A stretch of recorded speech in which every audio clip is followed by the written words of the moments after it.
Okay friends, आजको भिडियोमा हामी कुरा गर्न जाँदैछौँ Realme C20 को बारेमा र यो फोन नेपालमा लन्च भइसकेको छ। यो फोनको फुल स्पेक्स हजुरलाई अनबक्सिङ र यो फोन के कति प्राइसमा नेपालमा लन्च भएको छ सम्पूर्ण जानकारी यो भिडियोमा दिनेछु। भिडियोलाई अन्तिमसम्म हेरेर साथ दिनु होला र हजुरहरु च्यानलमा नयाँ हुनुहुन्छ भने च्यानललाई सब्स्क्राइब गरिहाल्नुस् है, किनभने यस्तै इन्ट्रेस्टिङ भिडियोहरु अपलोड भइरहेको छ र हजुरहरुलाई भिडियो हेर्दा हेर्दै हजुरलाई मन पर्यो भने एउटा लाइक पनि गर्न सक्नुहुन्छ भन्दै अब हजुरको टाइम वेस्ट नगरी भिडियोलाई सुरु गरौँ है त। अब यो फोनको अनबक्सिङ सुरु गरौँ है त। हजुरले फर्स्टमा चाहिँ एउटा चाहिँ येलो कलरको एउटा बक्स देख्न सक्नुहुन्छ। यो भित्र के छ हजुरलाई देखाउने छु। दुईवटा चाहिँ हजुरले डकुमेन्टेसन पाउन सक्नुहुन्छ। त्यसपछि चाहिँ हजुरले यो भित्र चाहिँ एउटा सिम इजेक्टर टुल पाउन सक्नुहुन्छ। यसमा चाहिँ अरु केही पनि छैन है। यो फोनमा चाहिँ कभर दिएको छैन मेरो विचारमा जहाँसम्म लाग्छ। हजुरले एउटा फोन देख्न सक्नुहुन्छ। यो फोनलाई अहिले एकछिन साइड राख, बक्समा अरु के छ त्यो पनि देखाउने छु। त्यसपछि हजुरले हेर्न सक्नुहुन्छ 10 वाटको चार्जर पाउन सक्नुहुन्छ इन द बक्समा। त्यसपछि USB टु USB केबल पाउन सक्नुहुन्छ है। म यसलाई चाहिँ खोलेर देखाउने छु। USB टु USB केबल पाउन सक्नुहुन्छ र यसमा चाहिँ अरु बक्समा केही पनि छैन है। यो फोनलाई चाहिँ म एकचोटी हजुरलाई देखाउने छु कस्तो छ फोन। यो कुराहरुलाई सबैलाई साइडमा राखौं।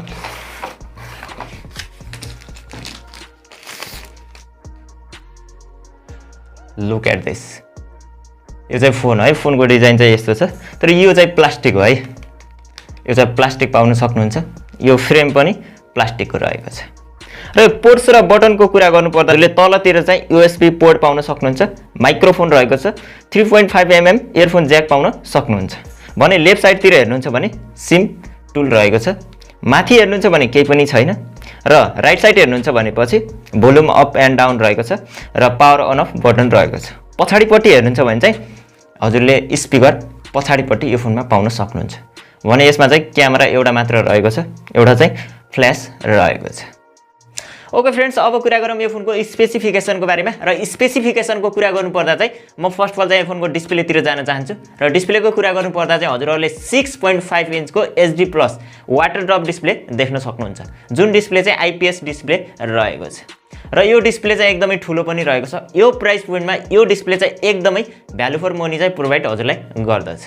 त्यसैगरी कुरा गरौँ यो फोनको परफर्मेन्सको बारेमा र परफर्मेन्सको कुरा गर्नुपर्दा हजुरले यो फोनमा चाहिँ मिडियाटेकको हिलियो G35 प्रोसेसर पाउन सक्नुहुन्छ, जुन चाहिँ एकदमै पावरफुल प्रोसेसर पनि रहेको छ।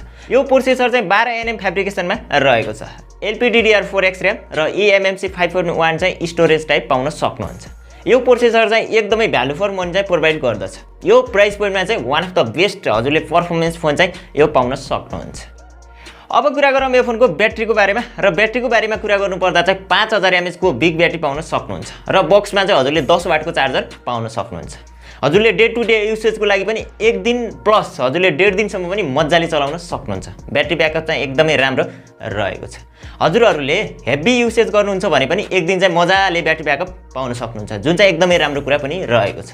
अब कुरा गरौँ यो फोनको क्यामेराको बारेमा र क्यामेराको बारेमा कुरा गर्नुपर्दा चाहिँ पछाडीपट्टि 8 मेगापिक्सलको क्यामेरा पाउन सक्नुहुन्छ भने फ्रन्टमा चाहिँ 5 मेगापिक्सलको सेल्फी क्यामेरा पाउन सक्नुहुन्छ।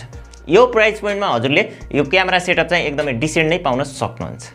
बाँकी फिचर्सको कुरा गर्नुपर्दा हजुरले 3.5 mm ज्याक चाहिँ यो फोनमा पाउन सक्नुहुन्छ, जुन चाहिँ एकदमै राम्रो कुरा रहेको छ र हजुरहरुले फेस अनलक पनि यो फोनमा सपोर्ट देख्न सक्नुहुन्छ। भने यो फोनको प्राइसको कुरा गर्नुपर्दा चाहिँ हजुरले नेपालमा 2GB र्याम र 32GB इन्टरनल स्टोरेज भएको फोन देख्न सक्नुहुन्छ, जसको प्राइस चाहिँ 12849 रुपैयाँ रहेको छ। हजुरले यो प्राइसमा चाहिँ रियलमीले एकदमै राम्रो फोन लन्च गरेको छ। हजुरले मिडियाटेकको हिलियो G35 प्रोसेसर, एकदमै 6.5 इन्चको लार्ज डिस्प्ले, हजुरले त्यसपछि चाहिँ 5000 mAh को बिग ब्याट्री यो फोनको मेन हाइलाइट रहेको छ। हजुरहरुको बच्चा बच्चीको अनलाइन क्लास हुन्छ भने चाहिँ यो फोन डेफिनेटली हेर्न सक्नुहुन्छ र लो बजेटमा हजुरले फोन किन्ने सोच्नु भएको छ भनेपछि अन्डर 12000 मा चाहिँ one of the best phone भन्न सकिन्छ। ओके फ्रेन्ड्स, हजुरहरुलाई यो फोन कस्तो लाग्यो केही जिज्ञासा भए कमेन्ट गर्न सक्नुहुन्छ र यदि हजुरहरुलाई भिडियो हेर्दा हेर्दै मन पर्यो भने चाहिँ लाइक गरिहाल्नु होला र साथीहरुलाई एउटा शेयर पनि गर्न सक्नुहुन्छ भन्दै आजको भिडियो चाहिँ यही सकिन जान्छ। अर्को भिडियोसम्मको लागि गुड बाइ।